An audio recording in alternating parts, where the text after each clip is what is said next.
Good morning, I'm Doug Tobin, Public Information Officer for Pasco County Government. I'm going to quick introduce some of the people that are here so that the producers at home and the viewers at home can get an idea of who's actually going to be speaking. To my left will be Emergency Management Director Annette Doing. Right behind me is Pasco County Commissioner Catherine Starkey. A lot of the flooding that has occurred has been in her district, and she's been very concerned about this in our response in the flooding. She's been on top of that as well. County Administrator Michelle Baker is off to my right. The Pasco County Clerk and Comptroller, Dr. Paula S. O'Neill, is to my right as well.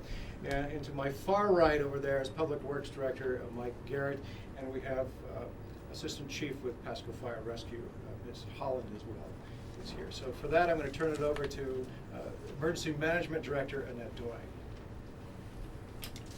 Good morning. So the sun's come out and the rain has at least temporarily stopped, but the Anclote River still remains in major flood stage. We did not set a historical record, thank goodness. We got to about 25.5 feet, which is quite deep. It's deeper than we've experienced in many, many, many decades along the Anclote River in the western portion of the county. So people are still at risk. People are still inclined to discover that they'll need to evacuate, and to that end, we continue to have the Mike Fasano Regional Hurricane Shelter, which is on Denton Avenue in Hudson, available to anybody who needs to take shelter. We provide a range of services there, including support to people with special medical needs and people who have household pets. And so we urge people to avail themselves of that opportunity if they find that their housing conditions really don't allow them to remain in their house as the floodwaters continue to abate. The county's still very, very wet. The community is saturated. Our ponds and our ditches remain full. They're beginning to percolate and evaporate a bit, but we're still in dangerous ground as it relates to weather. And of course in Florida, August and September are traditionally our rainy seasons. So while the weather is good today and it looks like we've returned to normal weather patterns of typical Florida afternoon thunderstorms, any given thunderstorm can cause some problems in specific areas, and so the emergency management team, local government, and all of our partners continue to be activated in response to the needs of the community. And there are some specifics to today. Today we begin a transition from what we call response operations, where we have firemen and police officers out there and ready to save people, to what we call recovery operations. And so some of the details of recovery here in Pasco County include the fact that many agencies, the majority of which are not government, are here in our Emergency Operations Center today, and they're working hard to collaborate to identify the full range of services that they'll be able to make available to flood victims and how victims can access that full range of services. In addition to that, we've got a legislative group established called External Affairs that will be helping us to have conversations with elected officials and people in positions of power and access to additional resources on behalf of Pasco County, and we'll begin those conversations in earnest. But really at a tactical level, we continue to have needs on the roads, and our road and bridge departments, that is both for Pasco County Unincorporated and for the cities, those road and bridge departments are out there. They're continuing to protect the roads. We still have roads that are flooded and that may continue to suffer from flooding. So in addition to the shelter and the flood operations and the recovery operations and the conversations with elected officials, we do understand that people are experiencing some conditions that are just seemingly minor but can become pretty tangible, and in particular as it regards trash pickup. So twice a week typically we get our household trash picked up, and for some people, because the road network is damaged, we've had to alter that scheme. And so Progressive Waste Systems has stepped forward, and they've offered their service, and we have a plan for the roads that are impacted where the trucks can't get down twice a week, beginning this Saturday and for as long as it needs to continue. Progressive Waste Systems will be positioning a hauler unit at the end of that road for a certain number of hours for households to bring their waste to.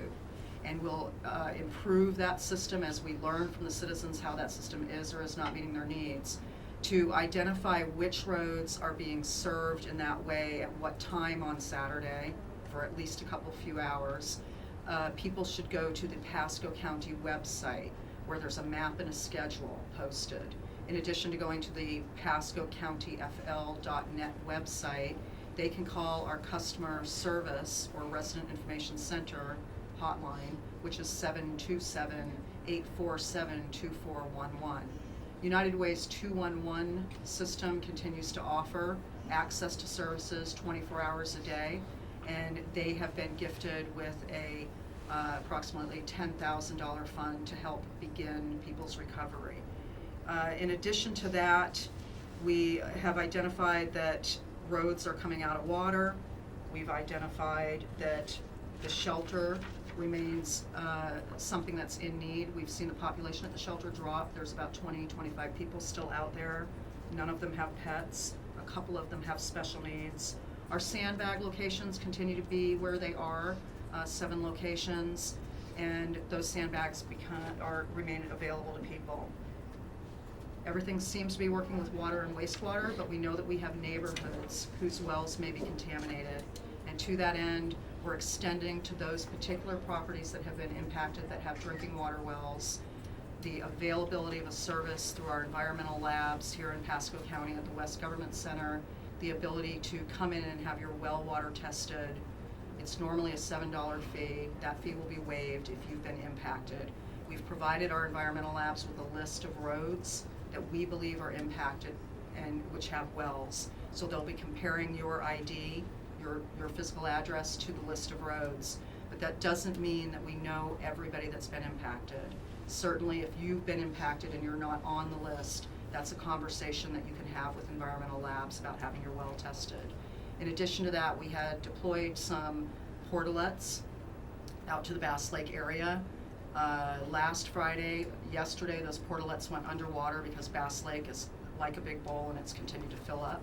And so we relocated the portalets to higher ground, and beginning today, we are continuing really to evaluate which neighborhoods might need sanitary support in the form of portalets, hand washing stations, and perhaps eventually even shower units. So we're prepared to provide those services to the community. We're just struggling a bit still to really know where it's happened and what the impacts are. And so with that, I'm going to turn it over to Commissioner Starkey, and I'm sure that we will have some opportunity for additional questions from Mike Garrett, myself, and anybody else that's here at the podium. Good morning. As we continue to go through this, I want our residents to know that we are going to be having some meetings. As we promised, we would convene some local neighborhood meetings so that you can come and ask questions of your county staff and your elected officials, and you can learn about what we have done and what we plan to do. So we want to announce those dates. Michelle Baker will be talking about that in a moment. I also want you to know that we have talked with our federal partners, and on Thursday at 1 o'clock we will be giving a tour of the damaged area to Congressman Bilirakis, Senator Rubio's office, and Senator Nelson's office. The sheriff and I will be touring the area tomorrow afternoon. So we are bringing in all the troops that we can. And with that, I would like to turn this over to Michelle Baker so she can announce the meeting times. Thank you, Commissioner. Good morning, everyone, and for our residents that are out there still suffering, know that we are empathetic to what you're going through, and we are taking the steps that we can. But unfortunately, Pasco County is a low-lying area, and we have a lot of flooded areas that continue to be flooded, and it will take some time for that to recover. In order for those folks who may be experiencing flooding the first time, or those who are unfortunately experiencing repetitive flooding, to better understand what happens in their watershed, what they can expect, what kind of solutions we're working on, and maybe even in some situations where there are no solutions, we are going to be scheduling these meetings with the citizens by watershed. So we will have a meeting for those folks in the Duck Slough watershed, which includes the Thousand Oaks and the Trinity Oaks area. We will have a meeting for those folks along the Elfers Parkway area, a meeting for those folks in Bass Lake. So we will do it by watershed. We are coordinating the times, the meeting locations. Will primarily be here at the Government Center in the Board of County Commissioners room, unless we are able to locate a closer facility. But all those meetings will be at night, so that those folks who work will have the opportunity to